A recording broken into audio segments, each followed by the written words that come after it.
Live from the CBS Broadcast Center in Los Angeles, this is CBS2 News at 5 p.m. Caught on camera, a police confrontation with a suspected prowler turns deadly, even though officers used non-lethal force.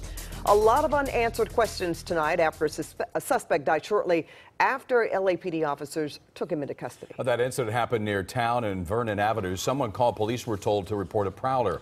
Officers then say the man resisted arrest and died after police used force to take him into custody. And CBS 2's Dave Lopez is live in South LA with cell phone video of the whole incident. Dave? Well, Pat, we moved over to police headquarters to see if we can get a little more information about exactly what happened and what's going on. We can tell you there will be an investigation, although the LAPD brasser says that the officers in the field showed great restraint. They did everything possible. They negotiated with him. They talked to him. They tried to do everything. They did not use, as you mentioned, real guns. They used the beanbag and they used the taser, and yet, as you mentioned, he still died in custody. The man seen on this cell phone video and holding up what appears to be a doormat as a shield has been identified by his mother as 25-year-old Jose Chavez.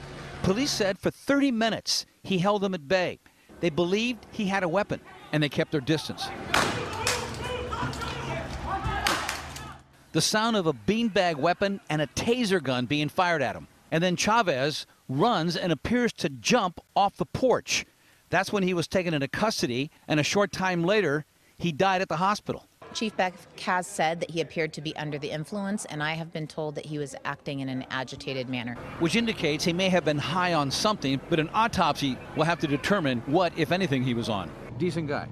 I don't want to say anything about it. Friends of Chavez who came by the scene on Town Avenue today didn't want to say anything else. He kept telling him to drop a weapon, you know. He didn't want to give his name, but he was next door painting a house when all this started.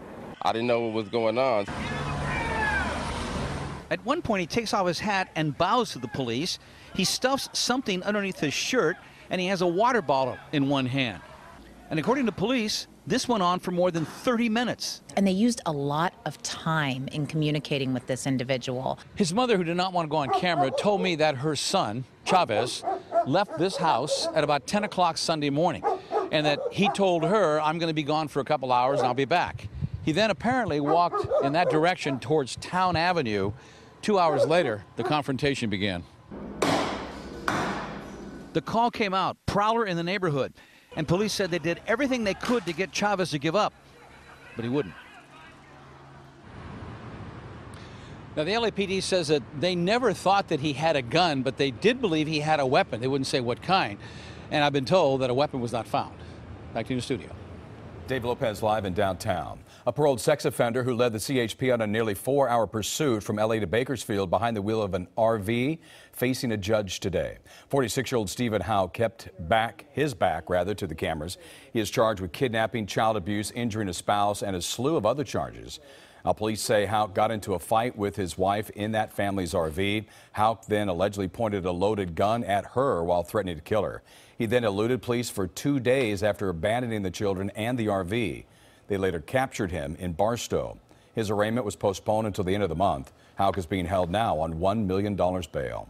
A burglary suspect barricaded himself in an RV in Eagle Rock this morning. Police say he walked into 3 homes through unlocked doors while people were inside. One woman caught him taking a shower in her bathroom. Well, the officers figured out that the suspect was hiding right inside of that RV. Then a SWAT team was called in after he refused to surrender. He finally gave up a few hours later and was taken to a hospital for a mental evaluation. There was a dangerous confrontation this morning while UC workers were picketing in Westwood. Police arrested a man who they say drove his SUV through the protesters.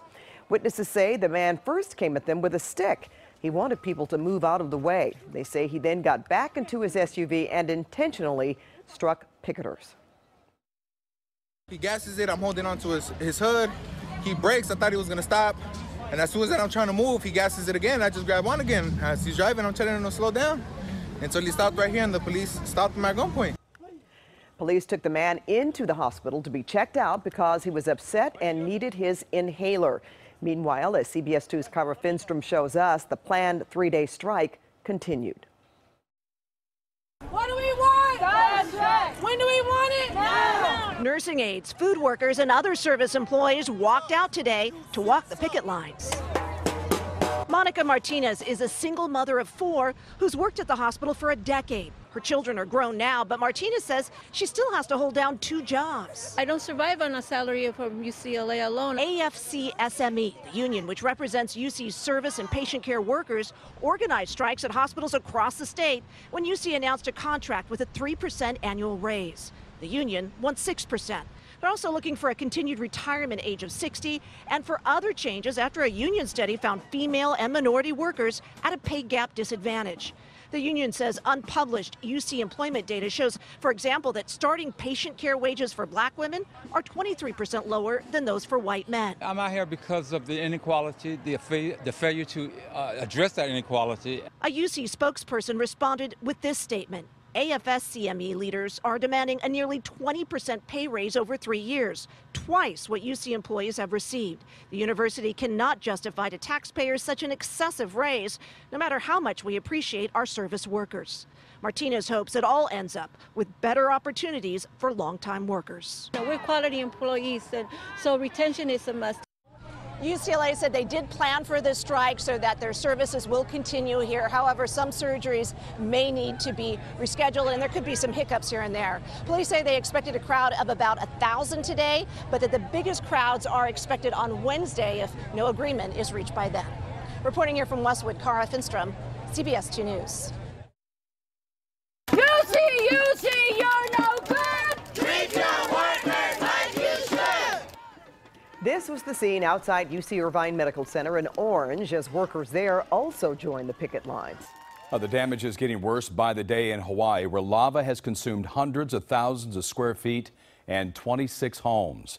That wall of lava is slowly incinerating everything in its path. Here it pushed through a steel gate, then enveloped an abandoned car on the road. Eruption of the Kilauea volcano has forced hundreds to evacuate. Cheryl Griffith was holding her ground, she says, as long as she possibly could. It happened fast, the cracks and everything happened pretty fast. A lot of people's dashed dreams, and they're not going to recoup. Just amazing video there. And from the air, you can see that massive cloud of ash rising from the volcano's vents. On the ground, molten rock and gas push their way up through those giant fissures.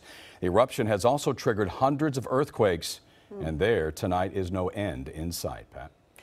Well, Jeff, President Trump tweeted that he will announce his decision on the future of the Iran nuclear deal at 11 a.m. Pacific time tomorrow. The president has been a vocal opponent since the campaign. Last week, the president of France and chancellor of Germany urged him not to pull out of the deal during their respective visits to the White House. The deal was put in place under the Obama administration in an effort to keep Iran from developing nuclear weapons. Now, President Trump was back on Twitter this morning. He again called the Russia investigation a witch hunt and claimed it's rapidly losing credibility. He added there is no O as in obstruction. It's called fighting back. The tweet comes a day after the president's lawyer, Rudy Giuliani, said the president might take the fifth if questioned by special counsel Robert Mueller. When I'm facing a situation with the president and all the other lawyers are, in which every lawyer in America thinks he'd be a fool to testify, I've got a client who wants to testify. Giuliani also suggested that Trump's personal attorney, Michael Cohen, may have paid hush money on behalf of the president to women, in addition to adult film star Stormy Daniels. Well, First Lady Melania Trump revealed her formal platform today. Yeah, it was a rare public moment for Mrs. Trump at a time when speculation swirls about her relationship with the president. So CBS 2 political reporter Dave Bryan joins us here now with more on this story. Yeah, the First Lady could wind up being a big asset for this administration because her approval numbers are considerably higher than the president's at this point. Melania Trump initially made fighting cyberbullying her mission as First Lady, but today she gave details of a multi-pronged platform aimed at improving the lives of children. Mrs. Trump made her announcement in the White House Rose Garden. The president and vice president sat in the front row. Mrs. Trump said her campaign will address 3 main topics: children's well-being, social media, and cyberbullying. The campaign is called Be Best. I feel strongly that as adults, we can and should be best at educating our children about the importance of a healthy and balanced life. So today, I'm very excited to announce Be Best. Now, President Trump then signed a proclamation making today, May 7th, Be Best Day. All this happening after today's Washington Post reported about rumors that Mrs. Trump does not live in the White House, that she lives with her parents in the suburbs. White House Press Secretary Sarah Sanders fielded a question about it from a reporter this afternoon. Just when you think the Washington Post can't get things any more wrong, they do, and that is an outrageous and ridiculous claim. The First Lady lives here at the White House. We see her regularly, and I think that's something that belongs in tabloid gossip, not on the front pages of the Washington Post.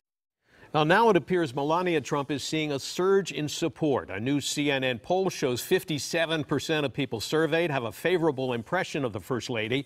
That's up from 47% back in January. Among women, 54% have a positive view of Mrs. Trump, while 30% view her unfavorably. By the way, Mrs. Trump said she also plans to tackle the opioid addiction that's plaguing the country, so a big agenda for the First Lady. That is a pretty tall task, addressing the opioid problem here. That's true. But, you know, a start is, I'm sure, anything. Oh, absolutely. Is still possible. And having her support may help, unify the country behind this campaign as well. Yeah, some very good causes, at least. Yeah, absolutely. All right. Thank you, Dave. Well, threats of tearing families apart. If you are smuggling a child, then we will prosecute you. Attorney General Jeff Sessions visits Southern California and unveils the Trump administration's plan to crack down on illegal immigration, including threats to separate parents and their children. Also, Ed, homeownership within reach. 2 on your side shows you how one company is helping buyers overcome the financial hurdle of a big down payment. It's the new way for moms to connect and network. Simply swipe right to find your mommy matches. New friendships that may last a lifetime. Hey everybody, I'm Garth Kemp. Wow, nice day today. We're going to warm it up some more. Your forecast is on the way. Don't go anywhere.